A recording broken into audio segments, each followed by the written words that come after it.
ഇന്ന് രാവിലെ 9 മണി മുതൽ രാവിലെ ഞാൻ കിടന്ന് ഉറങ്ങായിരുന്നു. ഞാൻ എൻ്റെ വൈഫായിട്ട് ഇന്നലെ പിണങ്ങിയിട്ട് കിടന്നു. ഞാൻ അപ്പോൾ അവളും ഉണ്ടായിരുന്നു. അവളെയും പിടിപ്പിക്കാൻ വേണ്ടിയിട്ട് മറ്റു രീതിയിലാണ് ഇങ്ങനെ സംസാരിച്ചത്. അപ്പോൾ ഇതും കഴിഞ്ഞതിന് ശേഷം ഇതും കഴിഞ്ഞിട്ട് MDMA മയക്കുമരുന്ന് മറ്റേ കഞ്ചാവിൻ്റെ മറ്റേ ഈ ഗുളിക ഇത് ഇരിക്കുമല്ലോ, മല്ലി പോലെ ഇരിക്കുന്ന സാധനം കൊച്ചിനെ തിരുമ്മി കയറ്റാൻ വേണ്ടിയിട്ട് ശ്രമിച്ചു. അപ്പോൾ എൻ്റെ അനിയനുണ്ട്, ഞാൻ അവിടെ പോയിട്ട് പട്ടിക്ക് വേസ്റ്റ് സാധനങ്ങൾ എല്ലാം വാങ്ങിച്ചിട്ട് വീട്ടിൽ വന്നിട്ട് മര്യാദയ്ക്ക് നിന്ന ഞാനാണ്. ഇറച്ചിയെല്ലാം വാങ്ങിച്ചിട്ട് കറി വെച്ചിട്ട് ചോറ് കഴിക്കാൻ വേണ്ടി. അപ്പോൾ അവിടെ മൊത്തം ചീത്ത വിളിയായിരുന്നു. ചീത്ത വിളിയായതിൻ്റെ പേരിലാണ് ആരെ ബലത്തിലാണ് വിളിക്കണമെന്ന് പറഞ്ഞുകൊണ്ട് ഞാൻ റൈഫിൾ എടുത്തും കൊണ്ട് പോയതും വെടിവെച്ചത് സത്യം തന്നെയാണ്. ഞാൻ തന്നെയാണ് ചെയ്തത്.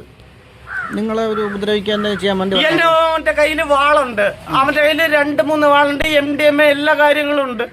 എന്നെ എന്ത് നിരന്തരം എന്റെ വണ്ടിയിലെ സ്ക്രൂ എല്ലാം കയറ്റാണ് എന്റെ ടയറിൽ. വാളെടുത്ത് ഉപയോഗിച്ചു. ആ സമയത്താണ് നിങ്ങൾ വെടിവെച്ചത്? വെടിവെച്ചത് ഗതി കെട്ടിട്ടാണ് ചെയ്തു പോയത്.